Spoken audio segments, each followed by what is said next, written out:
गुरुदेव भगवान की जय। प्यारे कृष्ण कन्हैया लाल की जय। श्री गर्ग संहिता गोलोक खंड चल रहा है और आज है अध्याय 5। भिन्न भिन्न स्थानों तथा विभिन्न वर्गों की स्त्रियों के गोपी होने के कारण एवं अवतार व्यवस्था का वर्णन। भगवान श्री हरि कहते हैं, बैकुंठ में विराजने वाली रमा देवी की सहचरियाँ, श्वेत द्वीप की सखियाँ, भगवान अजित के चरणों के आश्रित ऊर्ध्व वैकुंठ में निवास करने वाली देवियाँ तथा श्री लोकाचल पर्वत पर रहने वाली समुद्र से प्रकटित श्री लक्ष्मी की सखियाँ, ये सभी भगवान कमलापति के वरदान से ब्रज में गोपियाँ होंगी।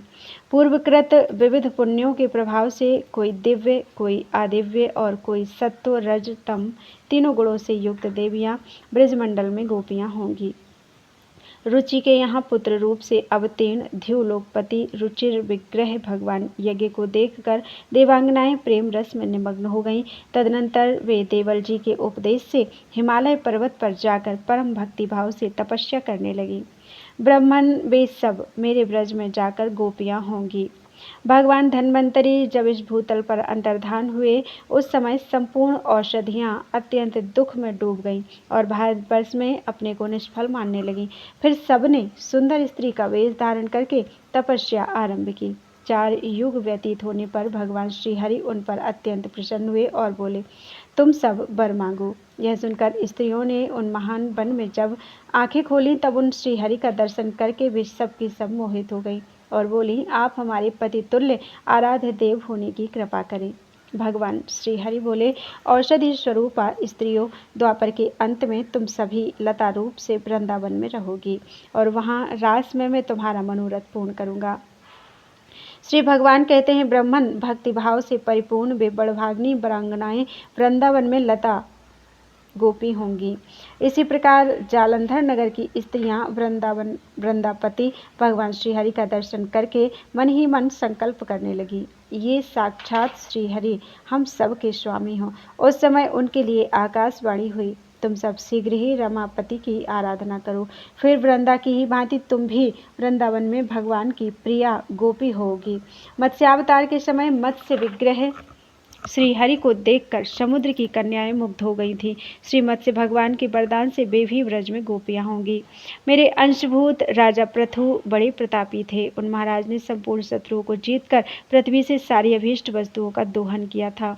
उस समय बरहिष्मती नगरी में रहने वाली बहुत सी स्त्रियां उन्हें देखकर मुग्ध हो गईं और प्रेम से बेहुल हो अत्रि जी के पास जाकर बोली, महामुने, समस्त राजाओं में श्रेष्ठ महाराजा पृथु बड़े ही पराक्रमी हैं। ये किस प्रकार से हमारे पति होंगे, यह बताने की कृपा कीजिए। अत्रि जी ने कहा, तुम सब शीघ्र ही आज इस गौ को दोहो। यह संपूर्ण पदार्थों को धारण करने वाली धारणामयी धरणी देवी हैं। तुम्हारे सारे मनोरथों को चाहे वे समुद्र के समान अगाध अपार एवं दुर्गम ही क्यों न हो, अवश्य पूर्ण कर देंगी। ब्राह्मण तब उन स्त्रियों ने मन को दोहन पात्र बनाकर अपने मनोरथों का दोहन किया। इसी कारण से वे सबकी सब वृंदावन में गोपियां होंगी।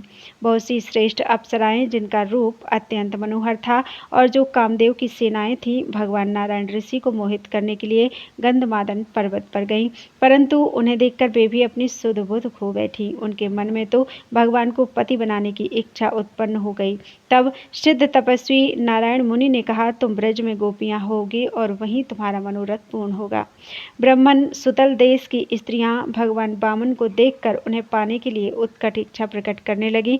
फिर तो उन्होंने तपस्या आरंभ कर दी, अतः वे भी वृंदावन में गोपियां होंगी। जिन नागराज कन्याओं ने शेषावतार भगवान को देखकर उन्हें पति बनाने की इच्छा से उनकी सेवा समाराधना की है, वे सब बलदेव जी के साथ रास विहार करने के लिए ब्रज में उत्पन्न होंगी। कश्यप जी वसुदेव होंगे। परम पूजनीय अदिति देवकी के रूप में अवतार लेंगी। प्राण नामक वसु सूरसेन और ध्रुव नामक वसु देवक होंगे। वसु नाम के जो वसु हैं, उनके उद्धव के रूप में प्राकट्य होगा। उनका दयापरायण दक्ष प्रजापति अक्रूर के रूप में अवतार लेंगे। कुबेर हृदीक नाम से और जल के स्वामी वरुण कृतवर्मा नाम से प्रसिद्ध होंगे। पुरातन राजा प्राचीन वरही गद एवं मरुद देवता उग्रसेन बनेंगे। उन उग्रसेन को मैं विधानतः राजा बनाऊंगा और उनकी भली भांति रक्षा करूंगा। भक्त राजा अम्बरीश युयुधान और भक्त प्रवर प्रहलाद सात्यकी के नाम से प्रकट होंगे। क्षीर सागर शंतनु होगा। वसुओं में श्रेष्ठ द्रोण साक्षात भीष्म पितामह के रूप में उत्पन्न होंगे। दिवोदास शल के रूप में एवं भग नाम के सूर्य धृतराष्ट्र के रूप में अवतीर्ण होंगे। पूसा नाम से विख्यात देवता पांडु होंगे। सत्पुरुषों में आदर पाने वाले धर्मराज ही राजा युधिष्ठिर के रूप में अवतार लेंगे।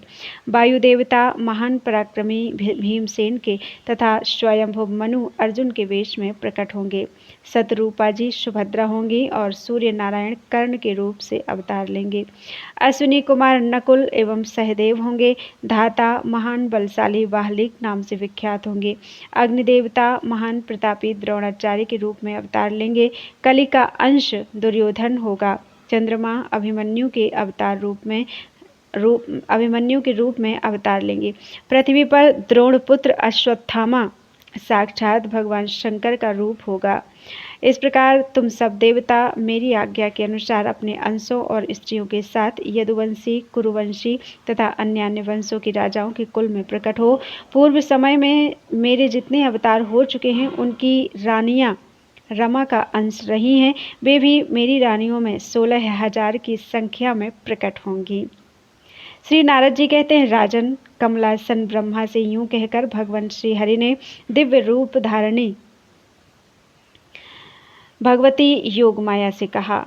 भगवान श्री हरि बोले, महामते, तुम देवकी के 7वें गर्भ को खींचकर उसे वसुदेव की पत्नी रोहिणी के गर्भ में स्थापित कर दो। वे देवी कंस के डर से व्रज में नंद के घर रहती हैं। साथ ही तुम भी ऐसे अलौकिक कार्य करके नंदरानी के गर्भ से प्रकट हो जाना। श्री नारद जी कहते हैं, परम श्रेष्ठ राजन, भगवान श्री कृष्ण के वचन सुनकर संपूर्ण देवताओं के साथ ब्रह्मा जी ने परात्पर भगवान श्री कृष्ण को प्रणाम किया और अपने वचनों द्वारा पृथ्वी देवी को धीरज दे वे अपने धाम को चले गए। मिथिलेश्वर जनक, तुम भगवान श्री कृष्ण चंद्र को साक्षात पूर्णतम परमात्मा समझो। कंस आदि दुष्टों का विनाश करने के लिए ही ये धराधाम पर पधारे हैं।